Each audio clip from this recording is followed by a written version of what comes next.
All right, it looks like it's that time. We're going to go ahead and get rolling. So welcome everybody. I'm glad you guys were able to make this class. We're hosting these level set class series throughout the month of April.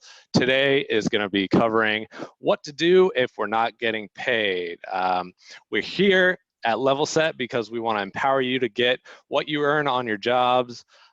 Many people come to us because they're not getting paid on their jobs. So I'm going to say welcome to all of those who are able to join live. And of course, those of you who are not listening to this live, you are hearing a recording.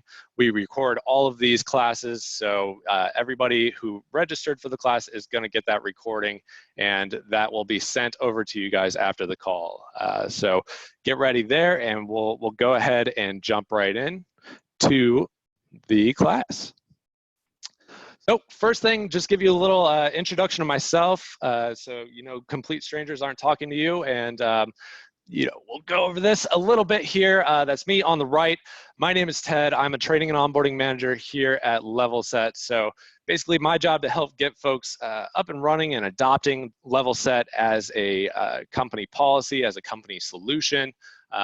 Feel free to reach out to me. That's my contact information down there at the bottom if you need to get in touch with me.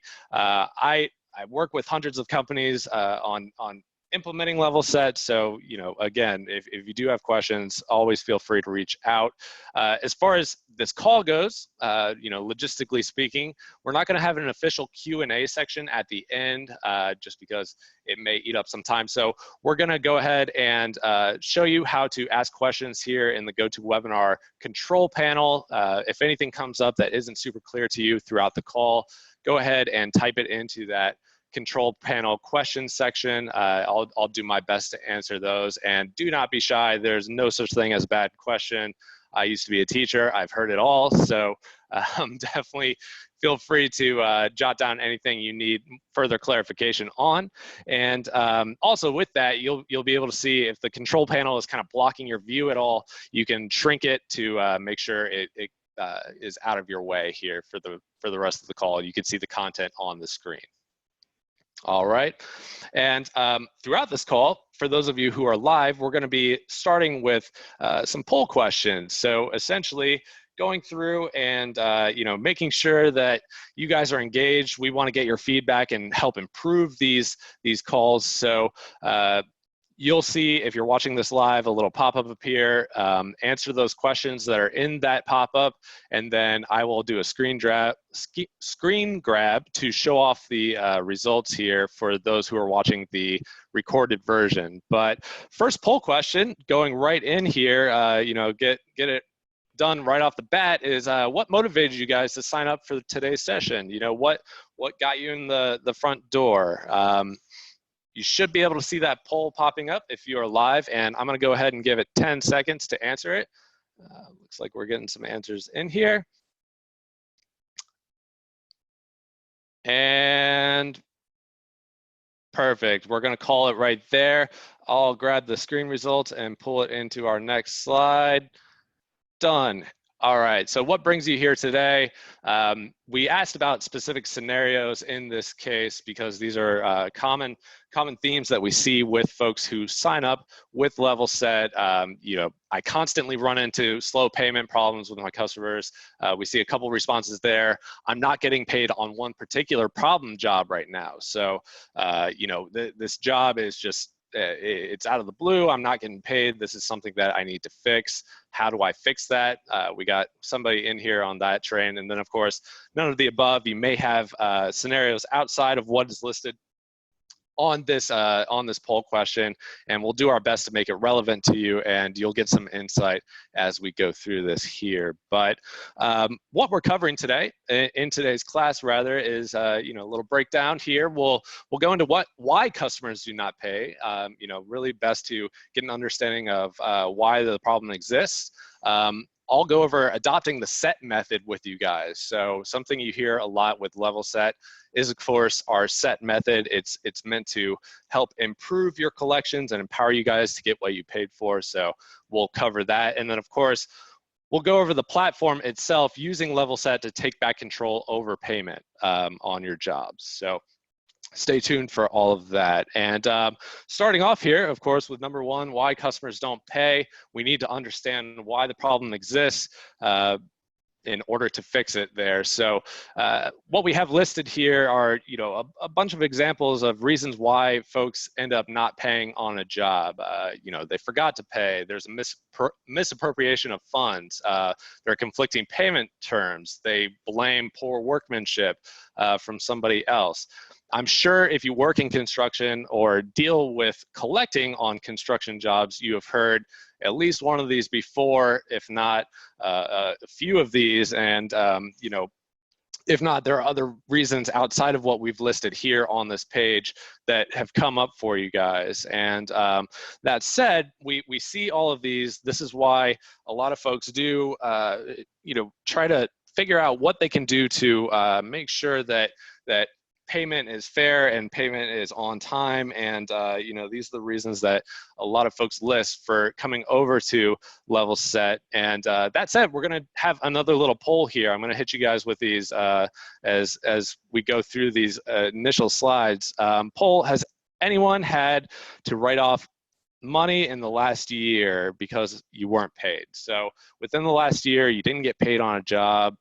You had to write off that bad debt.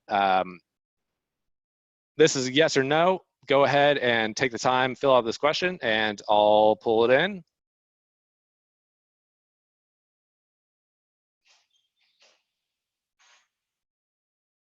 Okay, and we'll pull that up for you. And yeah, it looks like 50%, we have, yes, I've had bad debt that I've had to write off in the past year because I wasn't paid, or no, this isn't something that has come up for me in the past year. Could just be, it's outside of your realm. Could be that it's not on your radar. Certainly something that we'll go into there when it comes to those smaller jobs that you may not just have too much worry about. But as far as that bad debt goes, there are reasons for it, and the biggest one that you'll see often, and that you probably have a little understanding of, is just the complexity of the construction payment job itself. There are a lot of moving parts, a lot of parties involved, and with that, suppliers of labor and materials up front, they're one of those moving parts. They're one of those parties involved with the construction job. It usually takes around an average of 72 days later to get paid for the project from the start of the job. And that is a very long time. It's a big chunk of time out of the year to be able to collect on a project. And of course, with more parties involved, there's more risk. With complex machinery, if there are a lot of moving cogs and parts in that machine, it becomes harder to recognize the one and be able to identify it and pay for its contribute to that machine working. And communication really becomes an issue there. You'll see with the structure on the left how we have it listed out. The money is flowing from the top there. This is very much simplified, but you'll see with these lower tier parties, it's all about letting folks know at the top of the chain that you are on the job and you're expecting to get paid for the work that you're doing. A lot of the times you'll see with GCs, they may not be aware of those suppliers, those equipment lessors, those subs of the subs on a project. They're just not there. They're just not aware that you're on the project. So communication is a big issue here for why construction jobs are slow, and why folks don't pay. And with that, we'll have another poll here. I know I said rapid fire with these. What do you currently do if you run into slow payment or non-payment on a job? So you run into it, you're not getting paid. What's your process currently right now? Those of you who are live, you're seeing the questions. Go ahead and pick. All right, and I'll close it out there. It looks like good participation. I'm gonna pull that into my next slide. And yeah, what do you currently do if you run into slow payment or non-payment? Choose all that apply here. A lot of you guys said make phone calls, the classic dial them up, see if I can get them on the phone and talk it out. Send emails, call my lawyer. A couple of responses there. That's interesting. We see not a lot of folks enjoy having that conversation necessarily. And then send warning letters. We see down there at the bottom. So a little demand letter, maybe something that helps get you guys paid. So keep this in mind here. We'll try to address some best practices going forward. And really, I want to go over, how much this slow payment and non-payment really costs you. People may not see it as a huge issue, but it really does add up when you have slow and non-paying jobs. So a little scenario for you guys. According to CFMA data, the average profit margin in construction is around 6.2%. So if you had that 6% profit margin, you'll need $417,000 of new revenue in order to make up just $25,000 in bad debt on a job. Think about all those smaller jobs that you have throughout the year. Think about the times that you said, I'm not super worried about that. We have bigger fish. Those jobs are definitely going to pay, or, we don't need to waste our time chasing down these little ones because it frankly eats up too much of our day. That's just something we don't have to worry about. But you see, bad debt becomes compounded for you guys. It becomes an issue where you're not just losing the debt that you initially agreed upon with your contract. You're losing a lot more in the sense that it adds up and truly can start to build its interest. So really something to reflect on here, as far as that goes for you guys. And that said, we want to think about what we're doing as a company when we have this bad debt to, really kind of try to curb that. And our biggest solution for this, and again, something that we preach over and over again here at Level Set, is adopting the SET method as a good best practice for your company. And it brings us to that point in our agenda, what we do to adopt the SET method. So real quick here before we dive in, I want to ask you guys, who sends out visibility notices today? Who sends out those documents at the beginning of the job to say, we're here, we're on the project, whatever document that really just helps you guys tell everybody that you're expecting to get paid. So go ahead, take that poll, and everybody's participating. And I'll pull it in there. We'll stop. Awesome. So who sends visibility notices today? We send visibility notices on all jobs. Couple responses there. We send visibility notices on some jobs. Of course, a response there, maybe time to time, I only send them for big jobs. I don't really care about the small ones. That may be you falling into that middle category. And then we don't send visibility notices at all. A couple responses there, of course. It is something that we see often with folks who come in and try to learn more about what Level Set does. Maybe they didn't have a process in place whatsoever. And of course, we go right into setting every job up for success. So set every job up for success. Our SET method is a fun acronym. It stands for see and be seen on the job, sending out visibility documents at the beginning.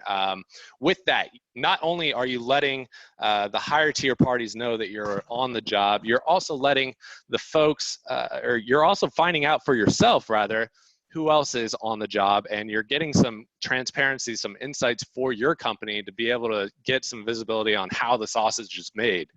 You get to see where the money is flowing from and where the potential risks may lie.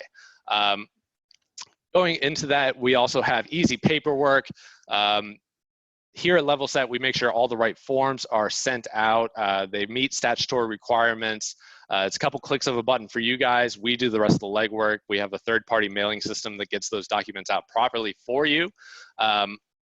We also have ways to automate this process. So let's say you were one of those people that were sending out those visibility documents, and it was just eating up so much of your time during the day that it just became a burden. Or you just adopted level set, or your company just adopted level set, and you're tasked with using level set. You're like, oh man, I have another task on my plate.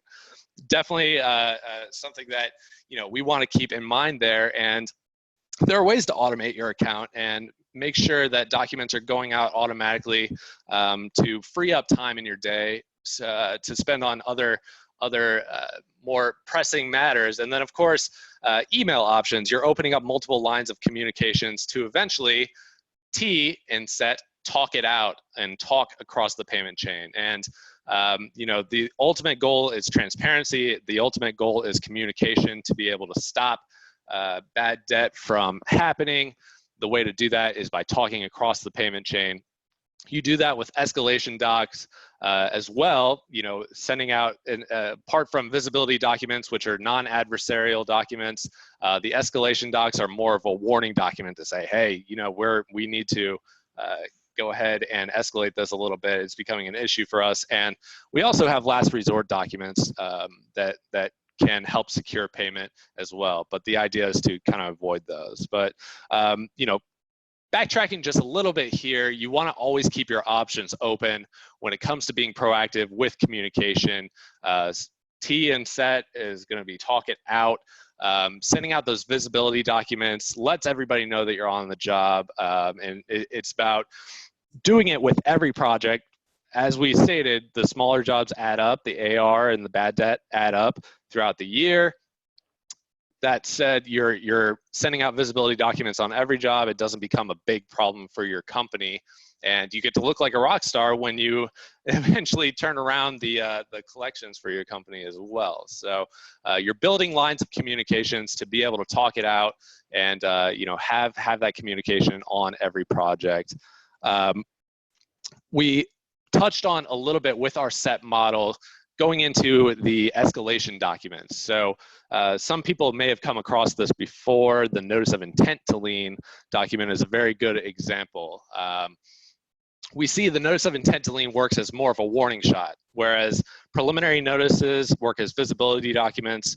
The notice of intent is saying, hey, this is a shot above the bow. You guys haven't paid yet. This is your warning. We're gonna get more serious with this and escalate the situation. It alerts the top of the chain and parties on the job up the food chain that you have not been paid. So maybe there's a breakdown in communication throughout the payment chain, and you just want to make sure that you guys get what you're due. This is a way to send up a flag to where the money is flowing from and let them know that this is a serious issue. And we see with the notice of intent to lien as an escalation document that it's a way to maybe even get the conversation going again when you may have exhausted your timeline for lien rights. So let's say you have an older job, that you're still trying to collect on, and you just need a way to light a fire under their butts. It's been too long. I need a conversation starter. We see a lot of folks use that notice of intent to lien as that document itself. So definitely some things to keep in mind there. And with the notice of intent to lien, some people think it's always required before filing a lien on a job. That is not actually true. So 40 out of 50 states do not require the notice of intent to lien, but it's a very effective way to help get you guys paid. Yes, it's adversarial, but thinking back to our set model itself, what am I doing on the job to talk it out? Yeah, it's adversarial. It's a document that sends a warning, but it's not filing a lien yet. It's still a warning that in 40 out of 50 states, you don't have to do. It's a best practice and a way to communicate. So really a very good document to keep on your radar there, and something that you're able to utilize in the Level Set platform. And I'll go ahead and ask you guys, have you guys used notice of intent to lien or had to file a lien or bond claim, in the past? Is this something that's familiar to you guys with those last resort documents, with those escalation documents? Are these things that have come up for you in the past? Go ahead and answer that poll real quick. I'll try to pull in those answers. Good job, everybody, with the participation. All right, I'll go ahead and close that out. So here we have our results. Who's had to send a notice of intent to lien or worse, file a lien or a bond claim, choose however many that applied. Really good response here. We have, I've had to send a notice of intent to lien. Again, this is something that a lot of folks may have been familiar with in the past. They just aren't super aware of when it's required, when it's not. Looks like a couple of folks, of course, had to file a mechanics lien in the past or a bond claim. That is that last resort document when you're trying to collect ultimately on the job. And we have one response there that you haven't had to send either, but maybe you've gotten close, and this is something that you're looking to avoid going forward. Of course, best practice there. So as far as the last resort documents go, with that T or talking it out on the payment chain, let's say it's not exactly working for you guys here. Different types of construction claims that we have and that you'll see are available. Mechanics lien, those are private jobs, commercial or residential. Won't go too much into the details there. Bond claim jobs, those are going to be public, state, federal jobs, public school or road, municipal building, anything like that. And then, of course, there are some stop notices in certain states only that may come up. Document that's given for the purpose of stopping, intercepting, or freezing funds that have not been paid on a construction project, an attempt to ensure payment. We see those documents exchanged as well in level set. So really just, focusing on that last resort document there. These claims are indeed a last resort. Filing a lien or a bond claim or stop notice, they're your final option. They're there to say, this is it, we haven't been paid, this is our solution. We're gonna go ahead and move forward with the lien process on you guys. And that said, nobody goes into their construction job saying, man, I know this is going to be a hard paying job. I can't wait to lien this project. Excuse me. I don't think anybody's that sort of mindset when they're signing up for a project and when they're executing a contract on a job. Everybody, 100% of people hate liens. This is a true statistic. Part of our goal here at Level Set is to completely kill liens. Get rid of them, make sure that they do not come around and do not arise. The idea is to get to a point where you have such a streamlined form of communication, streamlined form of collecting on jobs that liens and bond claims and stop notices do not even arise for you. So that in mind, we're going to go ahead and show you some strategies for working through the platform, the Level Set platform, to take back control over payment and really have a good process in place for what to do in certain scenarios when you are not getting paid on a job. So we'll see here, I broke down a few scenarios that we're covering today. With each and every one of these, I want you guys to understand, I'm going to list out some ways to take action on those jobs or on those scenarios rather, and different options that you have that you can weigh going forward. But always remember the SET method. If you don't send out visibility documents on all of your jobs, it's not a very good policy to have in place. You're not doing everything you can to avoid these scenarios that may come up. So scenario one, I have one problem project that's causing a lot of stress for me. I listed out here a couple of the different things that you could do essentially to relieve that stress of a problem project that's not paying you guys. It's why you looked into Level Set. It came over because of that problem project. Of course, we want to implement a process so it doesn't happen again. You want to implement SET with visibility documents, easy paperwork, and a way to talk across the payment chain. But here's some other ways that you can, kind of curb that problem.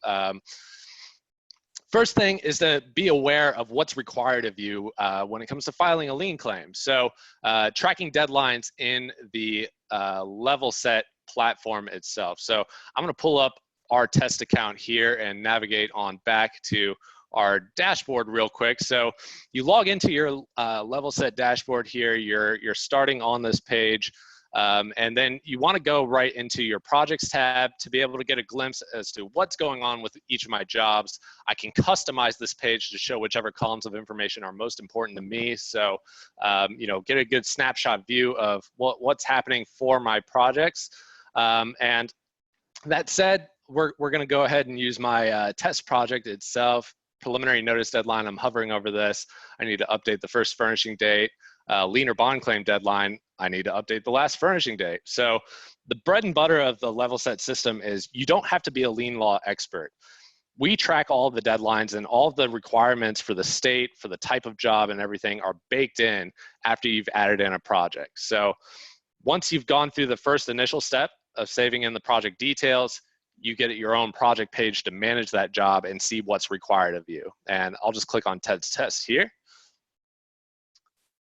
And it brings me into my page. So here's where I get a sense of, okay, here are the details of my project. Here's some tabs up here at the top to keep me organized on this job. And most importantly here, we have our deadlines that are required of me. So thinking back to our steps here, step one, you need to track a deadline for filing a lien claim. This is where you do that. So you had that problem project. Man, can I still get paid on that, or can I still file a lien on that job? Let me go in here and try to figure that out. So we have these different deadlines for different documents that may be required of you based off of the project details. So again, all the rules are baked in here. Excuse me. And we'll see with our lien or stop notice or bond claim deadline document, it's asking for the date labor and materials last delivered. So let's say, you know, we're going to go ahead and say this job was, we'll say it ended today. So for that job ending today, we'll see file a lien or bond claim due within 90 days of being on this job. And I can click on that and I get a sense of, you know, that bread and butter system working for me. It knows we're working in California on a commercial job as a sub. All these details considered with today being the last date. Here's a deadline that needs to be on your radar and a document that needs to go out by a certain time.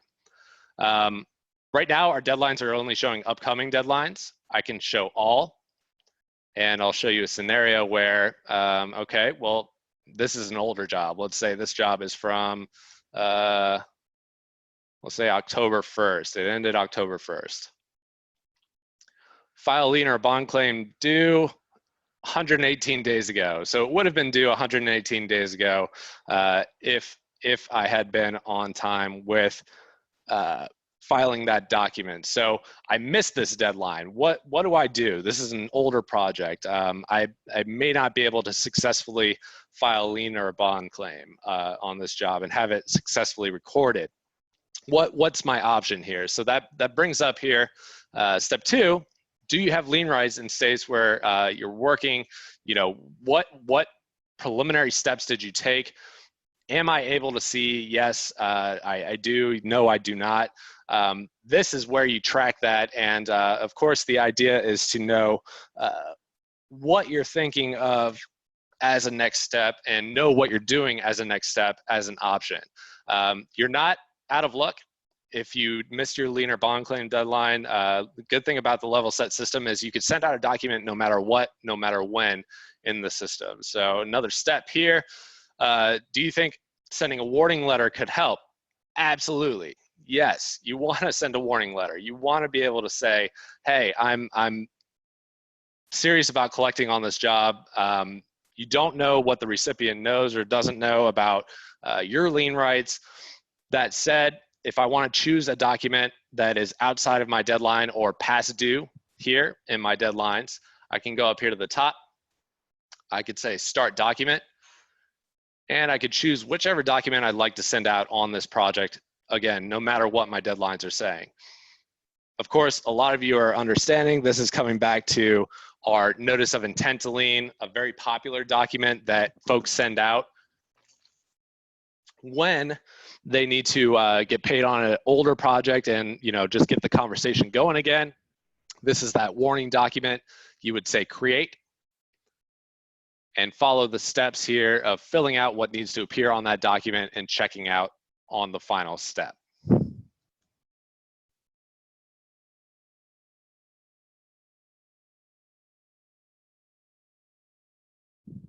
All right. And then, of course, you know, the idea is to explore all the options that you have. I always recommend folks work from this project level in the system. You know, you have projects built out for a reason. First step for you guys is build out a project, make a space for you to understand what is required of you, what isn't. You know, you could see what dates are coming up, what documents are due and when. And if you need to go outside of the deadlines, you have that green plus sign here in the top right to say start document and choose whichever document you think is most appropriate at the time. All right, so again, you have a problem project that's creating a lot of troubles for you. You add that project into the level set platform, you build out this space, you see what's required of you, what deadlines you may still be in luck, may be able to follow. You know, you may still be able to send a preliminary notice on the job, you know, just to promote some awareness, and very conversational document to be able to say you're there and you're expecting it paid. You may be able to send out a non-required document like the notice of intent to leave. Always good idea to build out that space, have it available to you, and then know what your steps are with the scenarios that you're given. All right. So on to the second scenario here. I have a size of a lot of outstanding debt. So, you know, this is something that a couple of you guys answered. This is a pretty common problem for us. You know, we have a lot of folks that are not paying on a job. It's starting to really affect our accounts receivables there. What are the steps that we can take to make sure that we are getting paid fairly for the work that we're doing? So step one here, can you still send a preliminary notice to secure your lien rights? As stated before, you're going to log into the level set, you're going to add the project in, you have this space to be able to take action on this job. You go right into your deadlines, you say, okay, today was the first day on this job. Look at that. I have a preliminary notice requirement here because I'm working in California on a commercial job as a subcontractor. These rules applied. This is when my preliminary notice is due by. So this is how you can create that document if you're ready to create that document. And, you know, of course, preliminary notices, when they're required, you want to make sure they're sent out. It's a visibility document. It's a conversational document.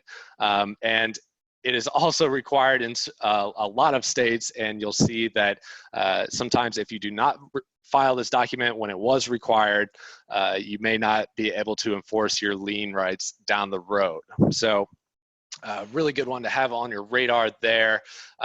Step two, have you sent a warning letter on each of these projects yet? Yes, no, maybe. This is applying more to those older jobs. What am I doing if I, you know, maybe am not required to send out a warning letter? So let's say this job ended the end of April here. We could see what's required of me first, and then what's coming up down the road should I need to file a required document, file a lien or a bond claim if I'm not paid. You're noticing here that these deadlines are not pointing out when I need to send out my notice of intent to lien. That's because the notice of intent to lien is not required in the state of California. It's one of the 40 out of 50 states that do not require that document. So you keep in mind, okay, I still have that option in my back pocket before dropping the hammer, filing a lien claim. I just go up here, say start document, choose the notice of intent to lien. So always want to keep that as a best practice there.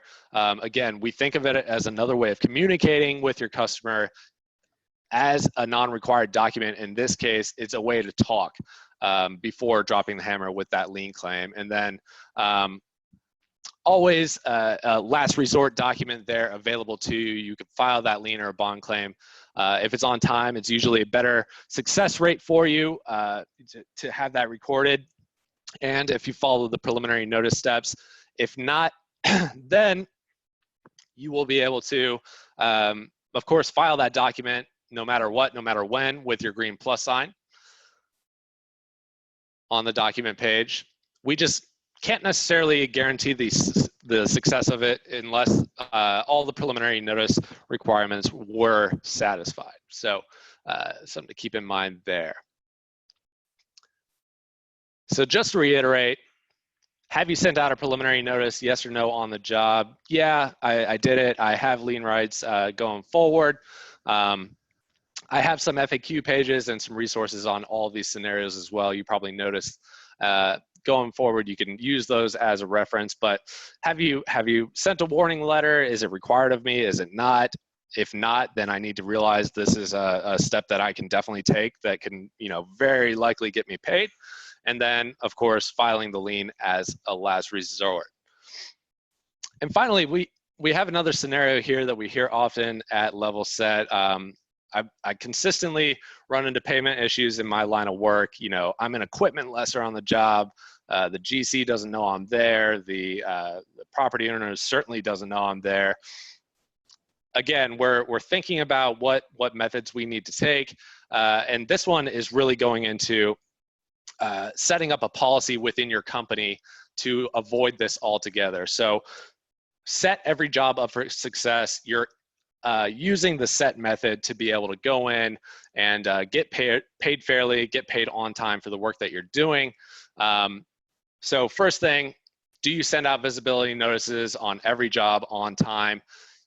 Using the Level Set platform, you add in your dates and deadlines. Once the project is saved in, you can see, okay, my deadlines are coming up in 20 days. I can go ahead and send this out and order that document right here, following these steps.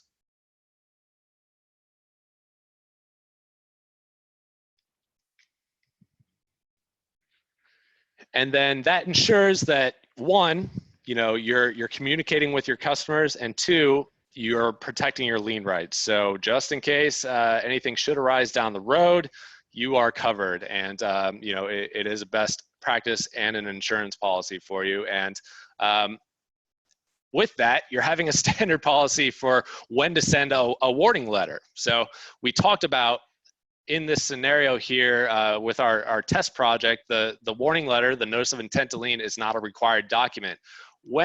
How close do I let it get to my lien or bond claim deadline in order to, or how close do I let it get to that deadline for me to say, okay, as a company, this is when we send out that warning document, that non-required notice of intent to lien.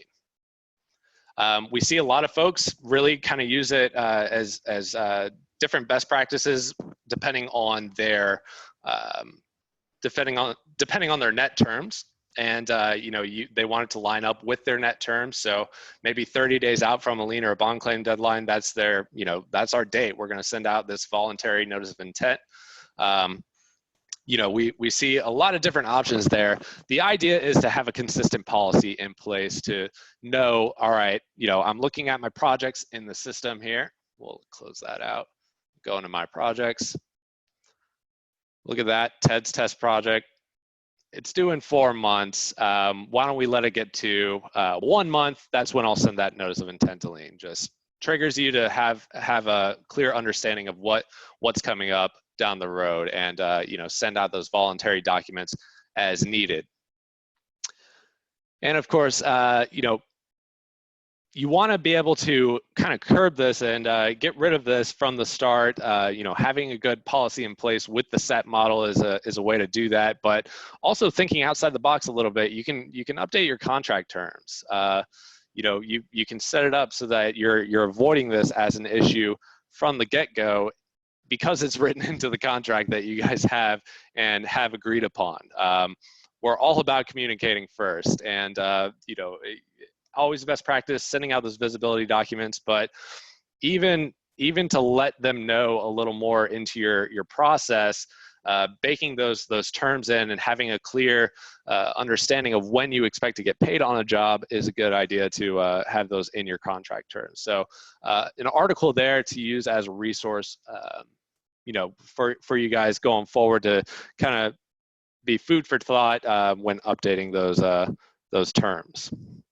And then now, it's just about calling you guys to action. It's about doing what you need to do, or what you guys need to do in order to really get this off the ground and get paid fairly for the work that you guys perform on these jobs. So ask us, use us as a resource. We're here because of this problem in the industry. So do you need help getting jobs into level set? Do you need help sending out visibility notices on jobs now? These are questions that we see. Do you want more education for your team?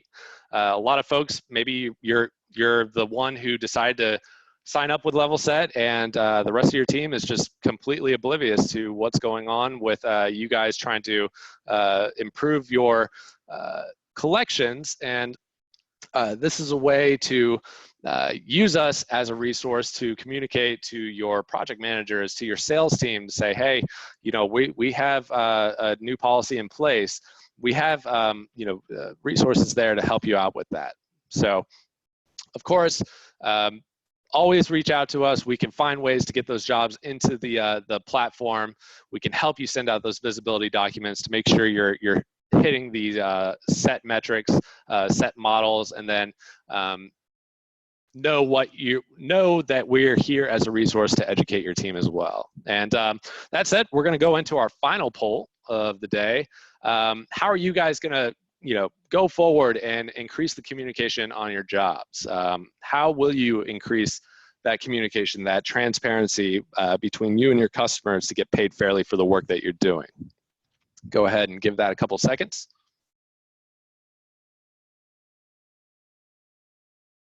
Awesome, you guys are making this easy on me. All right, I'll pull those results right now. So a lot of good participation. Again, thanks again for those folks who are live here with me, participating and sending that out. But I'm going to send visibility documents on these jobs, preliminary notices on all my jobs going forward. Awesome. Yes, we want to be able to have that policy as a standard practice, standard best practice. I'll use escalation documents if I'm not paid. And down here, I threw an extra one in there. Remember, with our set model, you're finding out who else is on a job. So our scout research team can find out who the stakeholders are. Of course, these are good ways for you to get insight into that payment chain and where there may be potential problems. When you order documents with us, that's when the scout research team will go in, look at your document, and make sure anybody required by law will get that document. And if it's incorrect data, they'll try to correct it with what they're finding in their research process. So really good participation here. I love to see that. And as far as resources go, recommended tools to empower you guys going forward. You'll have access to this when you get a copy of the webinar. We wrote the book on trying to avoid liens at all costs. The idea is to get it to the point at your company where you're not having to file liens, you're not having to threaten people with liens and escalation documents at all.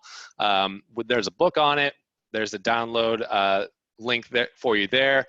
Why customers don't pay, understanding the problems, 4 things you have to do after filing a mechanics lien. So we didn't really dive into what happens after the lien today, and this is a good insight into that. And then, of course, we have our platform tutorials, step-by-step guides, navigating the Level Set platform itself. But we're reaching the end of this this class for you guys, and I just want to thank everybody who was able to join, everybody who registered, who is listening to this recording. Going forward, really just understand we're on your side with all of this. We want to make sure we're empowering you to get what you've earned on your jobs. As far as resources go, you have our customer success team, you have training and onboarding managers.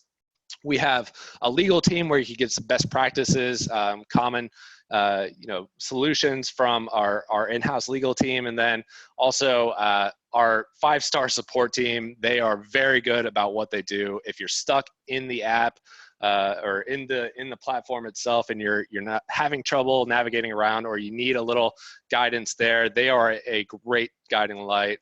You can chat with them in the app, you can call them or email them. They will get back to you very quickly. But again, want to thank everybody for joining today, and just be in touch. We'll hopefully be able to cross paths again down the road, and have a good rest of your day and a good weekend.